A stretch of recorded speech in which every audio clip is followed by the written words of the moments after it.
Howdy y'all, and I'm back to share with you a funny story of what happened when I was at the Southwest Nationals down in Phoenix back in February. So, here I am, sitting in the garage with all my shooting buddies, right? And we're talking, shooting the breeze, and all of a sudden someone has the brilliant idea to pull out the bore cam. Well, I decided I've got nothing to hide, right? How about you take a look down my barrel? It's a new barrel, not many shots fired, and I cleaned it right before coming down. I cleaned it by putting down those white patches until it comes down white, right? Well, let's just say was I wrong. He pulled out that bore cam, and as he's looking down the barrel, it looks like spiraling zebra stripes, just black as you're going down the barrel. And I'm sitting there like a politician on trial, like, no, I did not leave it dirty, I swear. Well, turns out I left it dirty. So, I'm here to show you my new cleaning process and maybe a few tips and tricks that you can take from it that might help you. Now, cleaning is like a religion. Everybody's got one. But I think there's some lessons learned here. And definitely, if you do one thing from this video, invest in a bore cam. They're pretty cheap on Amazon, and they'll tell you exactly what you're doing right or wrong. Stay tuned. I've got the borescope hooked up to my laptop so I can see the screen and just how dirty this barrel is. I'm also going to display this recording in the corner of this video for you to see. Now let's take the borescope and run it down the 30-inch Bartlein barrel.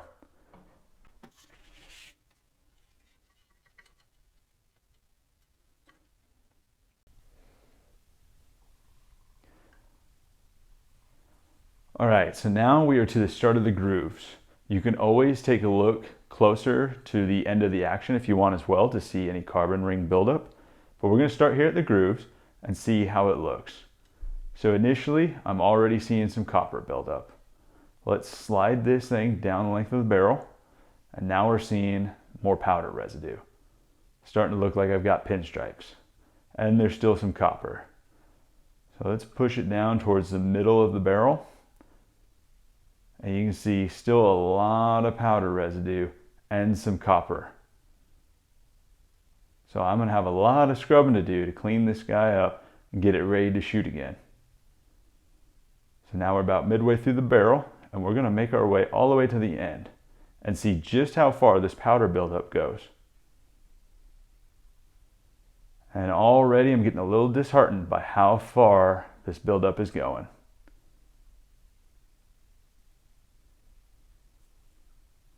Oh boy, we're getting to the end. So there's the end. All black means you're starting to see my living room. So here's the end of the barrel. We're going to twist it around, and as you can see, I still have a lot of copper and powder buildup here towards the end of the barrel. So to start my cleaning process, I'm going to run 1 or 2 patches of the thorough flush through, and all I'm going to do there is I'm going to get this thorough flush into the barrel, and I'm also going to remove the excess carbon buildup before using the thorough clean. So let's put this on a patch and run it through the barrel, shall we? So what you can't see is I'm liberally soaking this patch. You want a lot on there.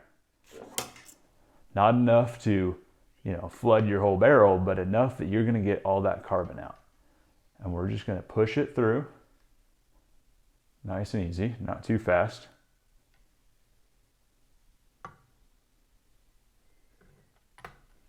Now we're going to see what it looks like. I'm going to flatten it out right here. I'm going to bring it up to the camera. So this is what the first patch looks like through the barrel. As you can see, with only 66 rounds, that's pretty dirty to me. So I would say I've got a pretty dirty load. And once I use the thorough clean, I'm going to have a heck of a time scrubbing that to get all of that carbon buildup out. And I'm sure it's going to be pretty gnarly. So let's take a look, shall we? Now here's the fun part. This is where we actually have to scrub down the length of the barrel. So I'm going to explain this to you in a few steps. I'm going to take a nylon brush. I'm going to then wrap it in one of my white patches, and you can cut the patch however you seem fit to actually fit on here appropriately. Once the patch is wrapped around the nylon brush, I'm going to liberally apply this thorough clean. I'm going to apply it on just both ends, and that should be enough.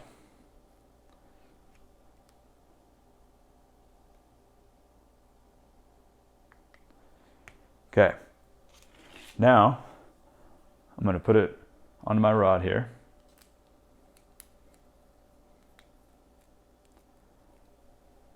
Now we're going to slide it into the barrel. Now your first one or few are going to be a little bit tighter. And that's because there's not a lot of thorough clean in there, because a wet patch goes through the barrel a lot easier than a dry patch does. So it might look a little tough, but once it's in the barrel, I'm going to then apply some short strokes. And what I'm doing here is I'm just scrubbing the barrel. I am getting all that gunk out and trying to loosen up all of that hard stuff at the bottom of the grooves. And I'm slowly working my way towards the end of the barrel. I'm just about there. I'm going to push it through. Now we'll see how dirty it is. It's looking pretty bad already. Oh yeah. So this is what that thorough clean is getting out of your barrel. Just when you thought you were using other products that was cleaning your barrel, you don't know what could else be left in there.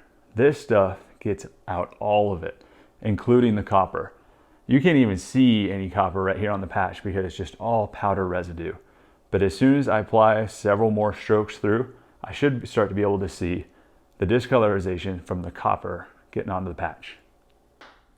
So after thorough scrubbing and 11 patches run through, I decided to stop. And my deciding factor for stopping is when it went from being all black patch to what looks like zebra stripes.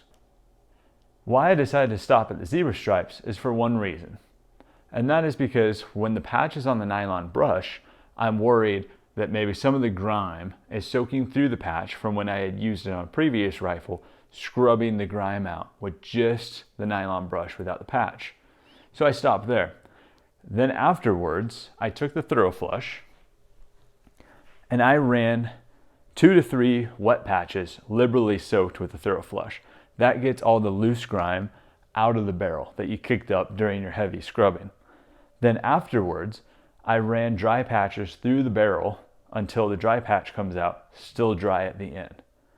Now, after 11 patches of scrubbing, was that enough? We're gonna see. The way you tell is by taking that bore scope again through the barrel, and we'll see how it looks. So I'm gonna first record it on my laptop, and we'll take it and run it through the barrel another time.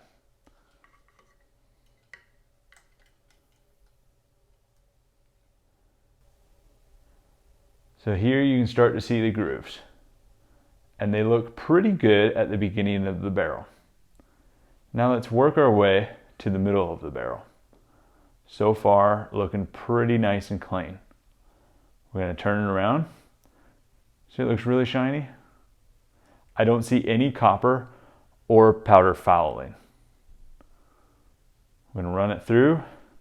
Now we're getting towards the end of the barrel. You see some discolorization, but it's not bad. You don't see copper built up in your grooves. Now let's go all the way to the end, because remember we had powder buildup all the way at the end of this barrel. There's the black. This is now what the end of the barrel looks like. Much cleaner than before. This thing is like night and day difference. This is exactly how my other rifle barrel came out after thoroughly cleaning it earlier today as well. So this bore scope is a lifesaver because it tells you when you're actually done cleaning your rifle. So the 11 patches truly did work for me. Thank you all for watching. I hope you took something positive from this video, or at least enjoyed that humorous intro. I can tell you I learned so much while I was down in Phoenix. And cleaning our rifles is just like anything else gun related. We're constantly learning, and I can totally vouch for that.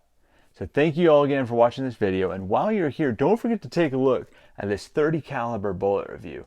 A lot of people have been watching it lately, and I can't express enough how thankful I am for your support and liking these videos and subscribing to my channel. Until next time, see y'all later.